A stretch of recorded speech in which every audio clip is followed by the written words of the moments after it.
जहाँ लक्ष्मी नारायण का मंदिर हो, शिव बाबा का मंदिर हो, वहां समझाना बहुत अच्छा है। कहाँ कहाँ लक्ष्मी नारायण का मंदिर हो, माना गीता पाठशाला हो, जहाँ युगल पढ़ाई पढ़ाते हो, तो जैसे हमारे लिए लक्ष्मी नारायण का मंदिर है, लक्ष्मी नारायण के मंदिर में तो वातावरण पवित्र रहता है ना। और दूसरा शिव बाबा का मंदिर हो, शिव बाबा का मंदिर माना एक शिव की याद करने वाले हो। वहां समझाना अच्छा है, मनुष्यों का दोष तो नहीं है, क्योंकि ड्रामा प्लान अनुसार भक्ति मार्ग चल रहा है। नई दुनिया कब स्थापन होती है ये किसी को कुछ भी पता नहीं है।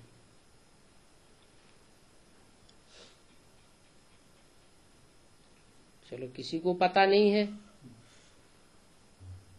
हम बच्चों को तो पता है कब स्थापन होती है।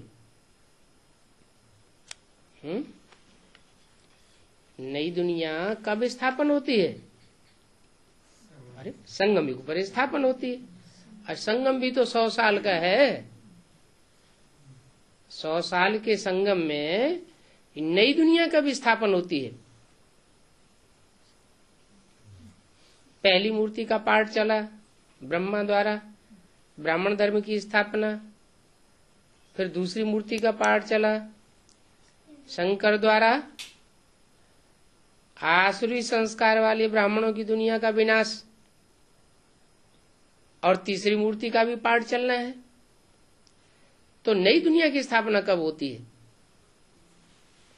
ब्रह्मा द्वारा तो ब्राह्मण धर्म की स्थापना हुई, नई दुनिया की स्थापना तो हुई नहीं।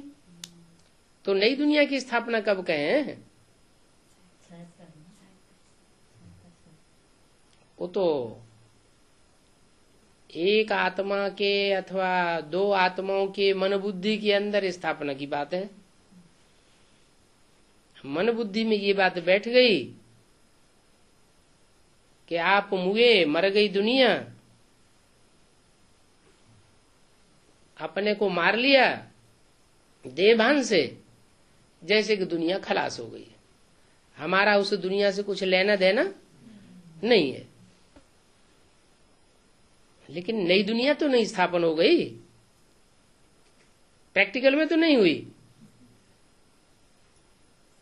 तो बाबा कहते हैं कोई नहीं जानते कि नई दुनिया कब स्थापन होती है। क्यों? एक मूर्ति शिव कहा जाता है, या 2 मूर्ति शिव कहा जाता है, या 3 मूर्ति शिव कहा जाता है? 3 मूर्ति शिव कहा जाता है। तो तीसरी मूर्ति प्रत्यक्ष होगी तभी तो शिव प्रत्यक्ष होगा पूरा। त्रिमूर्ति शिव के प्रत्यक्ष होना माना नई दुनिया की स्थापना होना।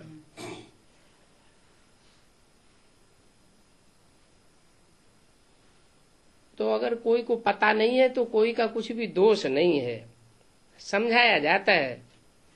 क्योंकि भक्ति मार्ग उतरती कला का मार्ग है। भक्ति मार्ग में सब की बुद्धि नीचे उतरती रहती है। ज्ञान सुनाने वाला कोई नहीं होता। कहाँ? भक्ति मार्ग में। और अभी भक्ति मार्ग की शूटिंग चल रही है या नहीं चल रही है? अभी भी भक्ति मार्ग की शूटिंग चल रही है। ज्ञान मार्ग की शूटिंग पूरी नहीं चल रही है। क्यों? भक्ति मार्ग की शूटिंग क्यों चल रही है? अभी तो शिव बाबा ज्ञान दे रहा है।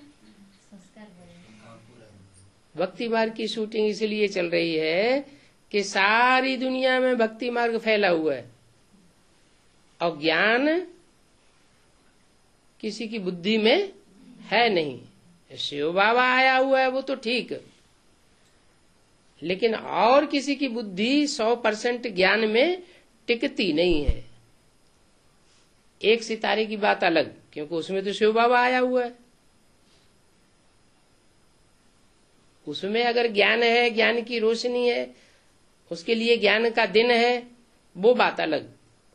लेकिन बाकी दुनिया में ज्ञान का उजेला नहीं कहेंगे। क्यों? कि घड़ी घड़ी निश्चय और अनिश्चय का चक्र चलता रहता है। तो जब तक अनिश्चय का चक्र चलता है, जैसे कि भक्ति मार्ग है, अभी भी पक्का ज्ञान मार्ग नहीं है।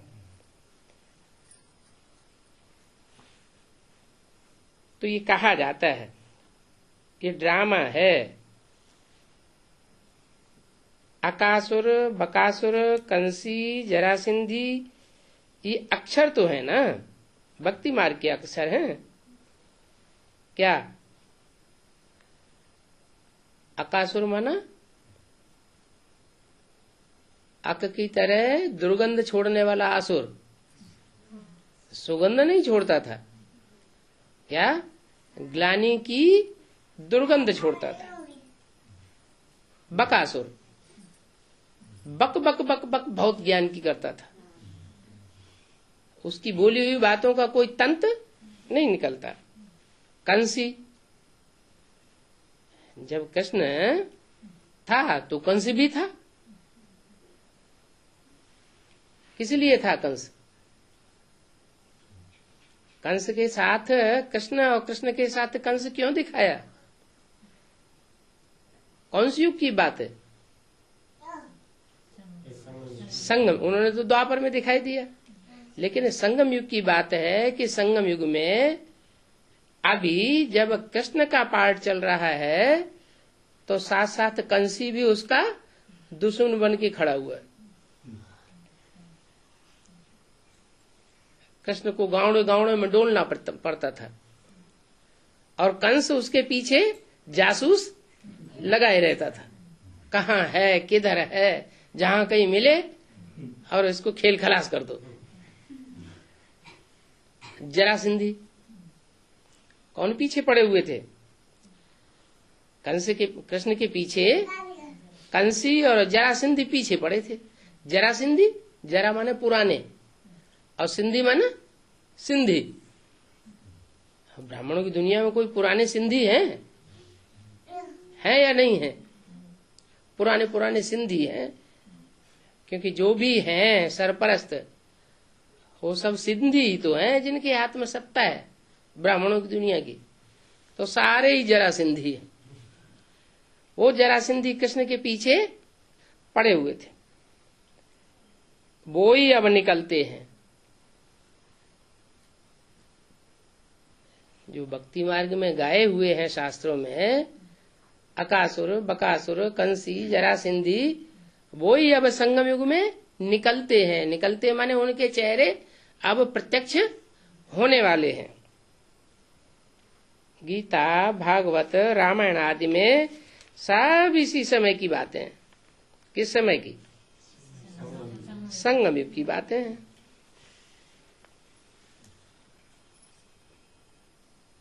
गीता पहले गाई जाती है, बाद में गीता ज्ञान सुन करके गोपियां भागती है, तो भागवत होती है। जब भागवत होती है, गोपियां भागती हैं छोड़ छाड़ के, तो फिर लड़ाई होती है। उसका नाम रख दिया महाभारत लड़ाई। तो गीता हो, चाहे भागवत हो, चाहे रामायण हो, ये सब इस समय संगम युग की बातें हैं। इस समय राम संप्रदाय भी है, तो इस समय रावण संप्रदाय भी है। जबकि स्थापना और विनाश दोनों अभी होते हैं। संगम युग में स्थापना भी होती है और विनाश भी होता है। तुम ही थे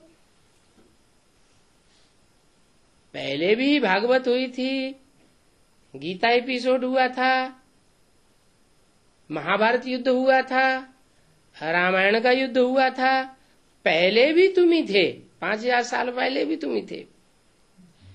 यज्ञ के आदि में भी लड़ाई शुरू हुई थी, शूटिंग पीरियड में, तब भी तुम ही थे और अब भी तुम ही हो।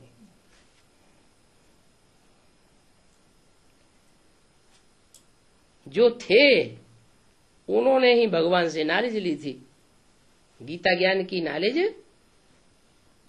कहते हैं कौरव, पांडव, यादव ये सेनाएं जब खड़ी हुई थी तो उनके बीच में गीता ज्ञान सुनाया था। किसने? भगवान ने। अभी भी कौरव भी है एक तरफ और दूसरी तरफ पांडव भी है। पांडव मुट्ठ भर है, थोड़े से हैं, और कौरव ढेर के ढेर है। पहले भी युद्ध हुआ था, तब भी तुम ही थे पांडवों के रूप में, और अभी भी युद्ध चालू है, तो अभी भी युद्ध के मैदान में तुम ही खड़े हुए हो और तुमने ही नॉलेज ली थी। उन कौरवों ने, यादवों ने तो एक कान से सुना और दूसरे कान से निकाल दिया। कलप कलप तुम ही ज्ञान लेते हो। ये गीता ज्ञान वो कौरव और यादव संप्रदाय नहीं लेते हैं। कोई तो ब्राह्मण भी बन जाते हैं, ज्ञान लेकर कोई ब्राह्मण बनते हैं, मानो पवित्र बनते हैं, ब्रह्मा के वाक्यों को फॉलो करते हैं, डायरेक्शन को मानते हैं, ब्रह्मचारी बनते हैं। जो ब्रह्मा का आचरण सो उन बच्चों का आचरण होता है, तो पक्के ब्राह्मण बन जाते हैं। फिर भी चलते चलते कोई ऐसे हैं जो ज्ञान लेते भी हैं, फिर चलते चलते क्या होता है, नॉलेज छोड़ देते हैं, पढ़ना ही छोड़ देते हैं। बच्चे जानते हैं हमको तो बाबा पढ़ाते हैं। जो नॉलेज छोड़ देते हैं वो नहीं जानते क्या कि हमको भगवान बाप पढ़ाते हैं, और तुम बच्चे तो जानते हो कि हमको ऊंच से ऊंच भगवान पढ़ाए रहा है, इसलिए हम तो छोड़ने वाले है नहीं। परंतु देखो फिर भी माया भुला देती है।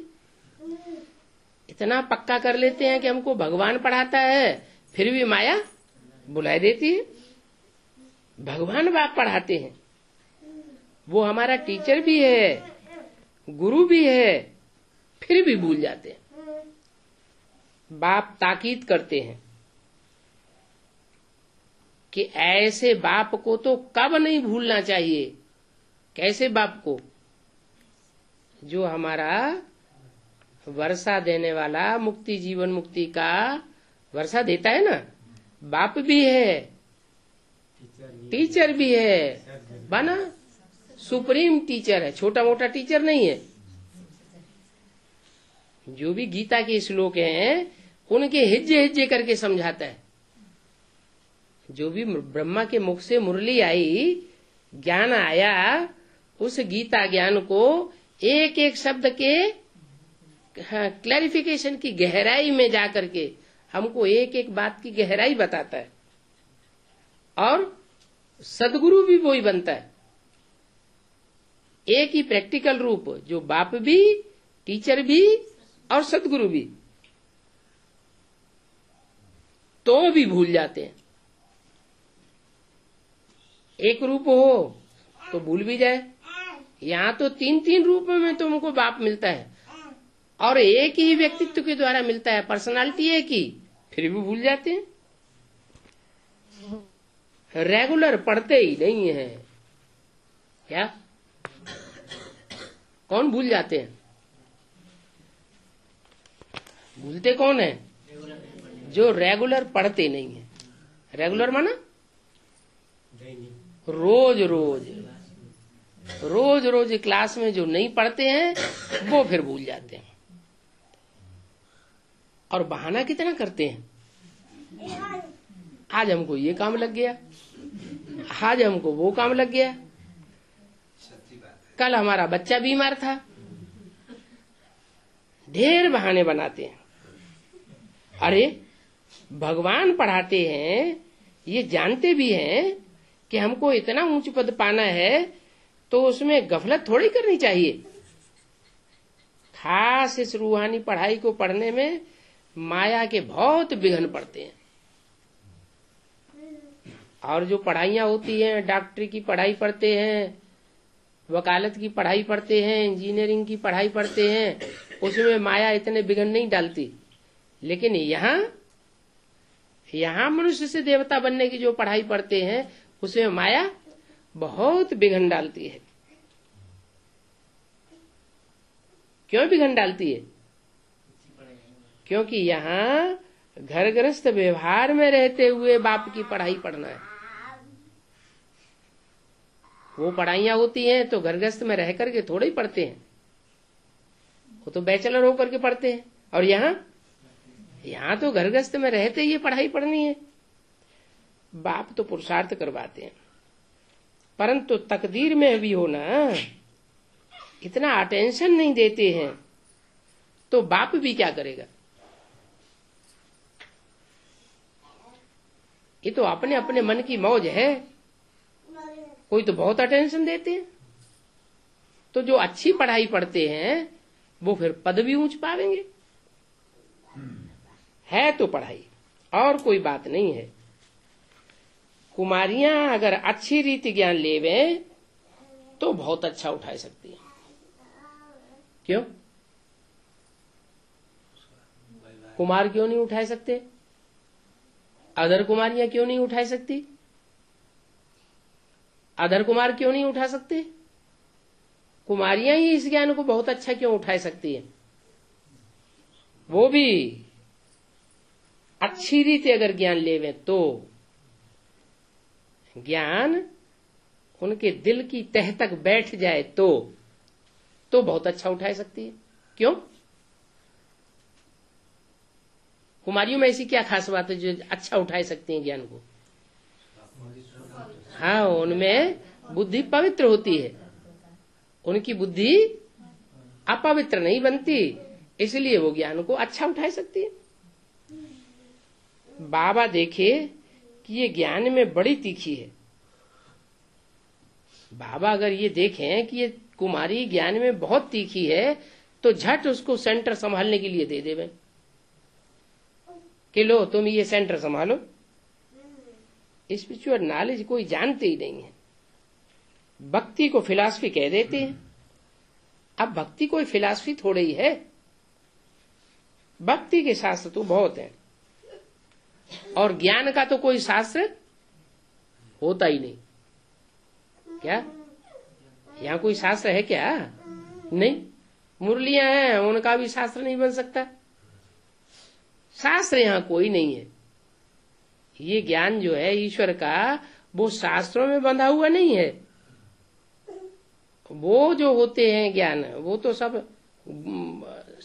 पुस्तकों में बांधे जा सकते हैं। ये ईश्वरीय ज्ञान पुस्तकों का ज्ञान नहीं है। पुस्तकीय ज्ञान बांधा जा सकता है, ईश्वरीय ज्ञान बांधा नहीं जा सकता। क्यों? क्योंकि इसके लिए तो गायन है, सारे सागर को स्याही बनाओ और सारे जंगल की कलम बनाओ, तो भी ये ईश्वरीय ज्ञान कूटने वाला नहीं है। इतना विस्तार का ज्ञान है।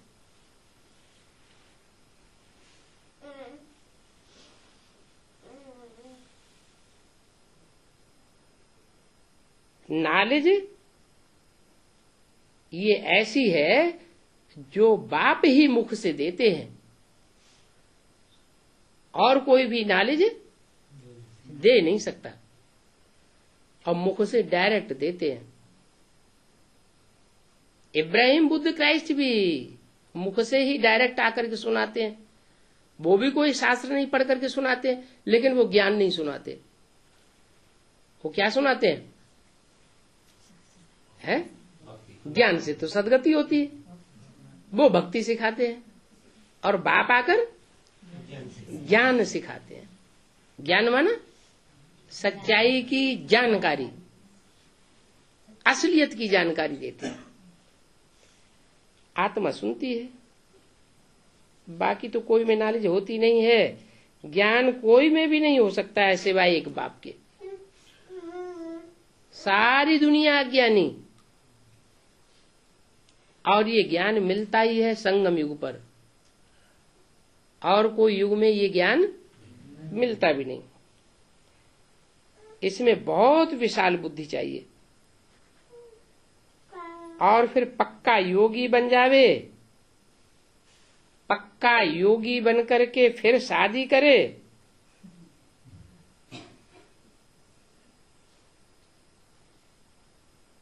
तो विकर्म विनाश होवे। हैं? ये क्या बोला? पक्का योगी बन जावे। और कच्चा योगी अगर शादी कर लेवे तो क्या होगा? तो नीचे गिरेगा, ऊपर उठेगा? नीचे गिर जाएगा। जो पक्का योगी होगा वो कब किसी को दुख नहीं दे सकता। क्या? कच्चा योगी होगा तो शादी करेगा और काम विकार का दुख देना शुरू कर देगा। पक्का योगी होगा तो अपनी इंद्रियों को कंट्रोल करेगा और दुख नहीं दे सकता। योग बल में इतनी ताकत है क्या कि काम और क्रोध को पूरा ही कंट्रोल कर सकता है, काम विकार को पूरा भस्म कर सकता है। योग बल में पूरा रहे तो एमसी भी बंद हो जाएगी, डिस्चार्ज होगा ही नहीं। क्या? शक्ति क्षीण होगी नहीं, क्योंकि अशरीरी होकर के जो रहते हैं ना, उनमें ये ताकत आ जाती है। पुरुषों को स्वप्न दोष होना बंद हो जाता है और स्त्रियों को एमसी होना बंद हो सकती है। बाप को याद करना ये बहुत बड़ा भारी बल है, साधारण बल नहीं है। योग बिगर ये कमजोरियां छोड़ेंगी नहीं। कौन सी कमजोरियां? काम की कमजोरी आती है, काम विकार की, क्रोध विकार की कमजोरी आती है तो कमजोरी ना, बल नाम दे देते हैं माया। 5 विकारों की माया है, लेकिन है क्या चीज? हमारे अंदर की आत्मा की कमजोरी ही तो है। योग बल होने से, जिनमें योग बल होगा उनके लिए कोई तकलीफ नहीं हो सकती। क्या? तकलीफ तब तक है जब तक योग बल नहीं आया। विश्व का मालिक बनते हो तो तकलीफ कैसे आवेगी? सभी कर्मेंद्रियां बस में रखनी है। ऐसे नहीं कि 1-2 कर्मेंद्रियां बस में हो जाए और 2-4 कर्मेंद्रियां बस में न रहे। नहीं, सारी कर्मेंद्रियां बस में रहे। बाप श्रीमत देते हैं, इस ज्ञान को समझो और दूसरों को समझाओ।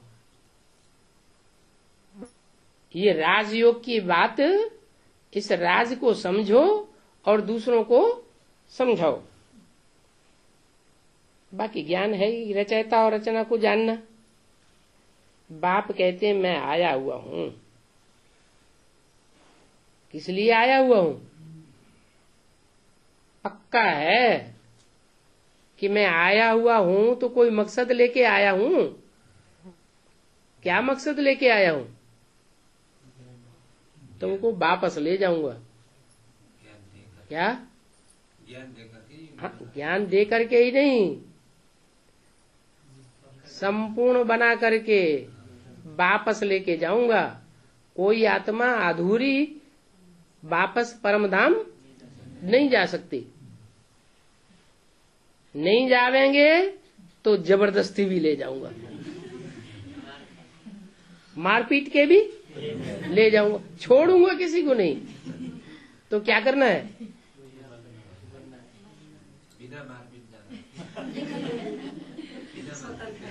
ये लड़ाई भी सामने खड़ी है। महाभारत गृह युद्ध जिसे बताते हैं, खून की नदियां बहेंगी, ये लड़ाई सामने खड़ी है। यादवों कौरवों का विनाश होना बहुत जरूरी है। ये नहीं कहा पांडवों का विनाश होना जरूरी है, यादवों का और कौरवों का विनाश होना बहुत जरूरी है। क्यों जरूरी है? क्योंकि यादव और कौरव ये पूरा ज्ञान उठाने वाले नहीं है, ये ईश्वरीय ज्ञान का तिरस्कार कर देते हैं और अपने ही देह अहंकार में रहते हैं, इसलिए इनका विनाश हो जाएगा।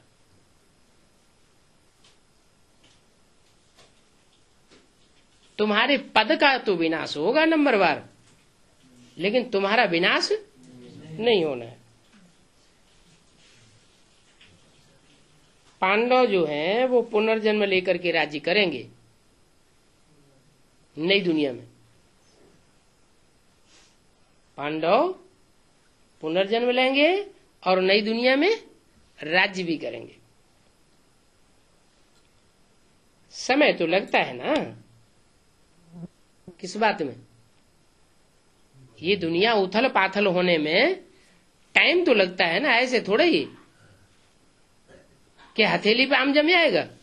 नहीं, तुम इस पढ़ाई से राज्य पद पाते हो। क्या कहा? बाप की पढ़ाई से राज्य पद पाते हो। इसी जन्म में पाते हो या अगले जन्म में? यही पढ़ाई पढ़ते हैं और यही उसकी प्रारब्ध पाते हैं। ये राजयोग की पाठशाला है, हठयोग की पाठशाला नहीं है। राजयोग की पाठशाला, इसमें राज बहुत है। वेद शास्त्र आदि सुनाना, वो सब है भक्ति मार्ग की पाठशाला है। और ये है राजयोग की पाठशाला, वो मनुष्य पढ़ाते हैं हठ योग आदि, और यहाँ राजयोग बाप बैठ पढ़ाते हैं। यहाँ तो रूहानी बाप है ना। ऐसी अवस्था हो जो पिछाड़ी में कोई की भी याद ना आवे। अभी ऐसी अवस्था है? थोड़ी देर याद में बैठते हैं तो 2-5 मिनट ज्यादा से ज्यादा बुद्धि टिकती है और फिर कोई न कोई के पीछे बुद्धि भाग जाती है। इसका मतलब क्या हुआ? ऐसा क्यों होता है? बुद्धि टिकती क्यों नहीं है? माया बायलोरा तो डालती है, तो क्यों डालती है माया बायलोरा? क्योंकि 63 जन्मों के हिसाब किताब हमने ही तो बांधे हैं। जिन जिन आत्माओं के साथ, चाहे स्त्री रूप हो, चाहे पुरुष रूप हो, चाहे वस्तु के रूप में हो, जिन जिन के साथ हमने हिसाब किताब बांधा हुआ है, वो हिसाब हमको खींचता जरूर है। अभी शूटिंग हो रही है, रिहर्सल हो रही है। वो आत्माएं संकल्पों में हमारे सामने आ जाएंगी, माया का रूप बन करके सामने आ जाती है। कोई के सामने माया रूपी स्त्री रूप धारण करके आती है और कोई के सामने रावण रूपी पुरुष रूप धारण करके आती है। आती जरूर है, परंतु तुमको ऐसा पुरुषार्थ करना है कि अंत में कोई भी याद ना आवे। अनासक्त होकर के बच्चों आज की संभाल करनी है। आसक्ति पूर्वक बच्चों की संभाल नहीं करनी है, बच्चों में लगाव पूर्वक संभाल नहीं करनी है। कैसे संभाल करनी है? अनासक्त होकर। शिव बाबा के बच्चे हैं, शिव बाबा की गीता पाठशाला है। जैसे गीता पाठशाला में टीचर होती है, बाहर से स्टूडेंट्स आते हैं, कोई पढ़ते हैं कोई नहीं पढ़ते हैं, तो परेशान थोड़ी ही होती है। तो ऐसे ही बच्चों की संभाल करनी है। कोई भी विघ्न पड़े तो हिलो मत, विघ्न आया और हिलने लगे, इसका मतलब अनासक्त होकर के पुरुषार्थ नहीं करते। बाप कहते हैं ये जो विघ्न रूप बनते हैं ना, ऐसे समझो ये सब मरे पड़े हैं। क्या? सब मरे पड़े हैं। इनसे दिल नहीं लगानी है। इनसे अगर अपनी दिल लग जाएगी तो फिर निस्तार नहीं है। ये तो रोगी, पापी और छी दुनिया है। अभी इस दुनिया से दिल नहीं लगानी है। इस दुनिया के भांतियों से भी दिल नहीं लगानी है। दिल किससे लगानी है? बाप से दिल लगानी है, बाप के घर से दिल लगानी है, बाप जो नई दुनिया बनाने आया है उस नई दुनिया से दिल लगानी है। वहां जाना है ना। वेद शास्त्र आदि जो कुछ भी पढ़े हुए हो उन सब को भूलते जाओ। वो पंडिताई जो बुद्धि में भरी पड़ी है 63 जन्मों की, वो सब भूलते जाओ। सिर्फ बाप को और चक्कर को याद करना है। जो चक्र बाप समझाते हैं वो चक्र कोई भी शास्त्रों में उसकी समझानी नहीं दी हुई है। अच्छा, प्रातः क्लास है 16 फरवरी 1967 का। रिकॉर्ड चला है, छोड़ भी दे आकाश सिंहासन। क्या? आकाश सिंहासन छोड़ दे और क्या कर? ऊपर से नीचे आ जा। काय के लिए आ जा? खुद तो नीचे पड़े हुए हैं, ऊपर वाले को नीचे क्यों बुला रहे हैं? हैं? ऊपर जाने के लिए। ऊपर जाने का कैसे? ऊपर वाले को नीचे गिरा दोगे तो खुद ऊपर चले जाओगे। हैं? कैसे? ऊपर वाला नीचे आ जाएगा तो हम ऊपर चले जाएंगे। फिर नहीं, ऊपर वाला नीचे आए तो हमें उसका संग का रंग मिले। अगर उसके संग का रंग मिलेगा ऊंचे वाले का तो हम भी ऊंचे बन जाएंगे। जैसे का संग करेंगे वैसा रंग लग जाएगा। इसलिए बोला कि छोड़ भी दे आकाश सिंहासन, माने ऊंची स्टेज में जो तू बैठा रहता है 5000 साल, उस ऊंची स्टेज को छोड़ करके अब नीचे इस दुनिया में आ जा। भक्तों ने ये गीत बनाया है, लेकिन अब इसका अर्थ कितना अच्छा है। ब्रह्म तत्व क्या है? वो तो सारा भक्ति मार्ग है। ज्ञान मार्ग का अक्षर भी जानते नहीं है। सभी भक्त हैं। भक्तों को कहा जाता है दुर्गति को पहुंचे हुए। अभी आकाश तो ये है, ये रूहों का स्थान है। अब आकाश से कोई चीज आती नहीं है। कह देते हैं आकाश सिंहासन। आकाश सिंहासन माना ऊंचे ते ऊंचे बाप का ऊंचे ते ऊंचा बैठने का स्थान। आकाश तत्व में तो तुम भी रहते हो और आत्माएं भी रहती हैं महत तत्व में। इसको ब्रह्म व महत तत्व कहते हैं, जहां आत्माएं निवास करती हैं। आवेंगे भी जरूर वहां से, कोई तो आवेंगे ना। कहते हैं आकर के हमारी ज्योति जगाओ।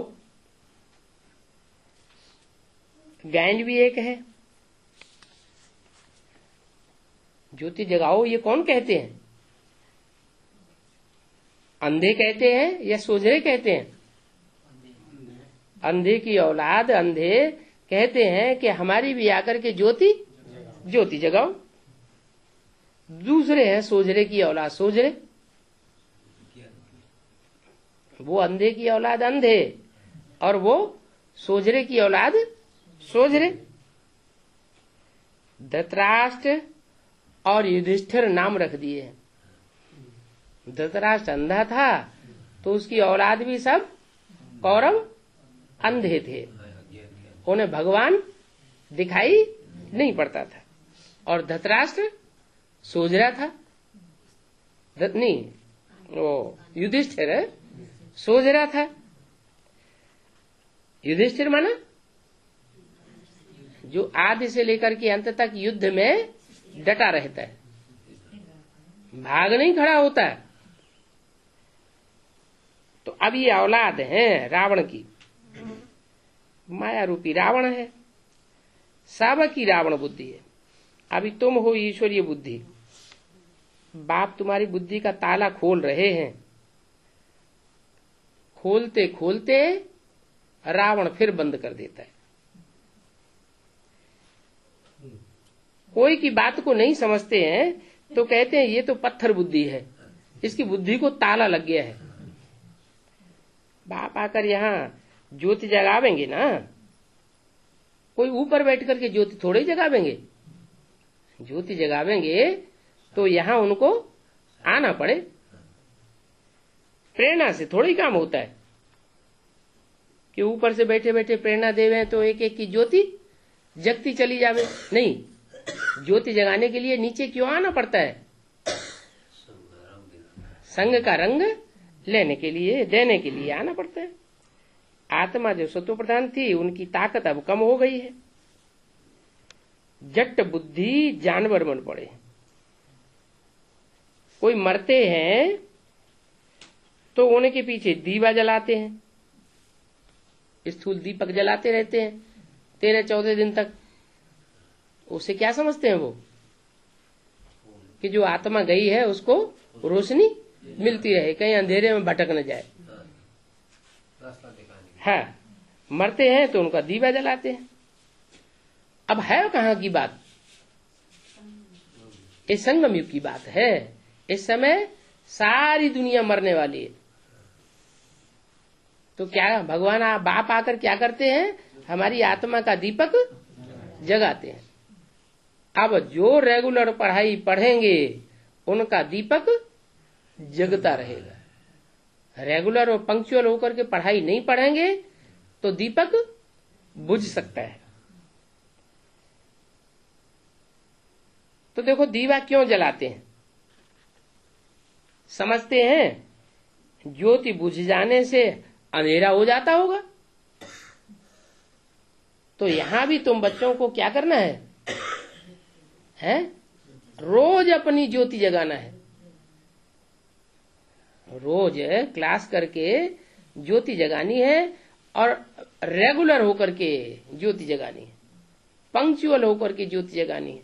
तो टीचर बहुत खुश होगा कि हमारा स्टूडेंट हमारी पढ़ाई की बहुत कदर करता है।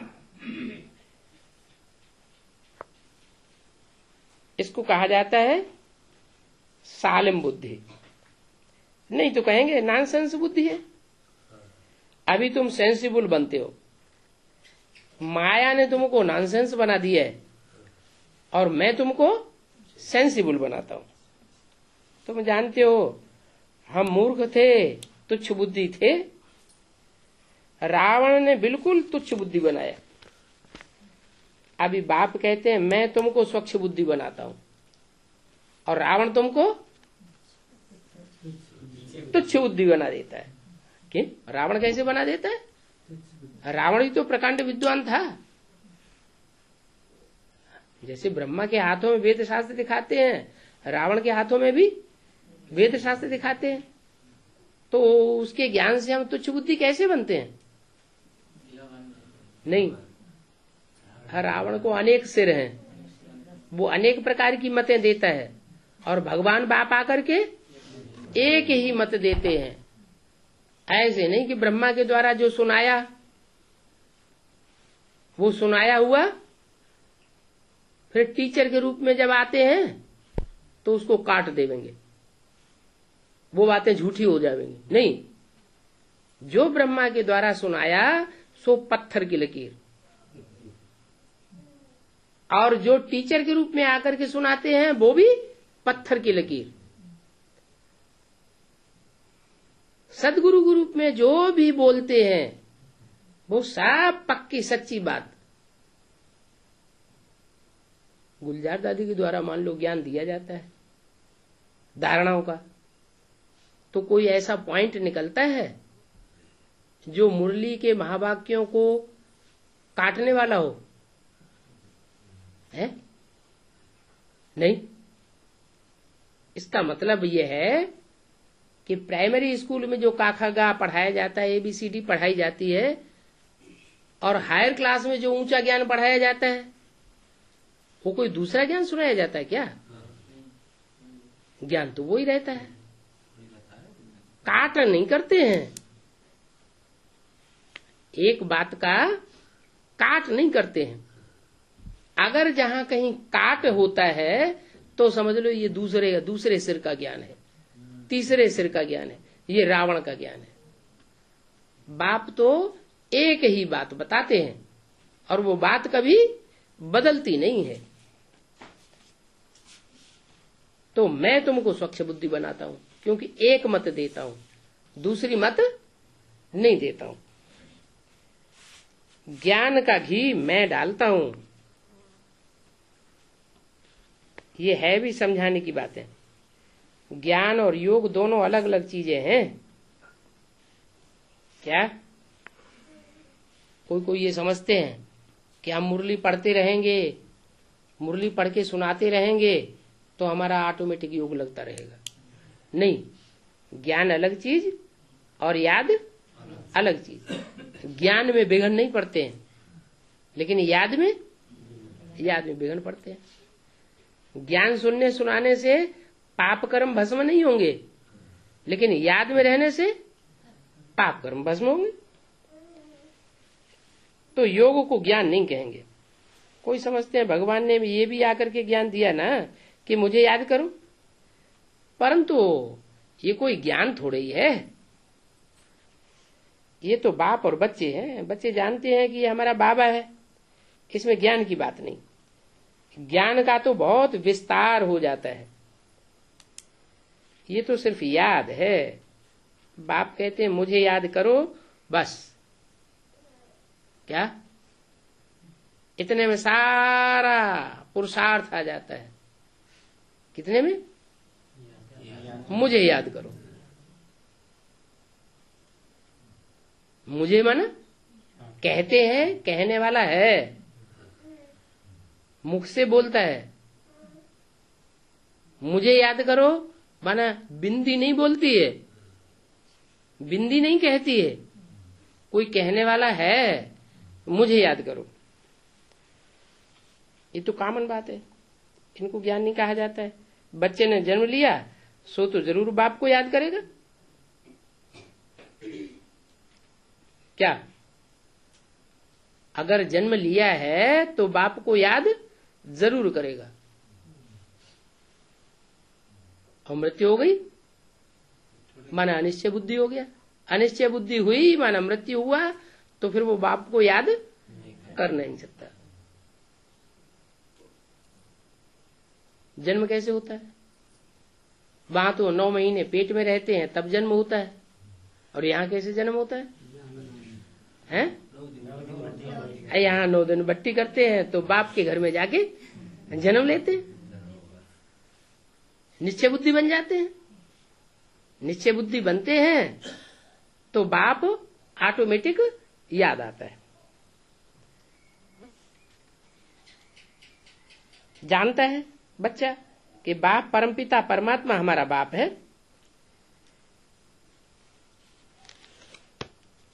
बाप को पुकारते हैं जैसे बच्चे पुकारते हैं। ज्ञान तो है नॉलेज, जैसे कोई एमए पढ़ते हैं, कोई बीए पढ़ते हैं, कितनी ढेर किताबें पढ़नी होती हैं। बाप तो कहते हैं तुम हमारे बच्चे हो ना, मैं तुम्हारा बाप हूं, मेरे से योग लगाओ, अर्थात याद करो।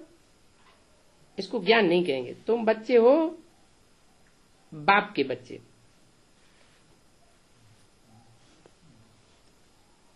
कौन से बाप के बच्चे? सुप्रीम सोल बाप के बच्चे।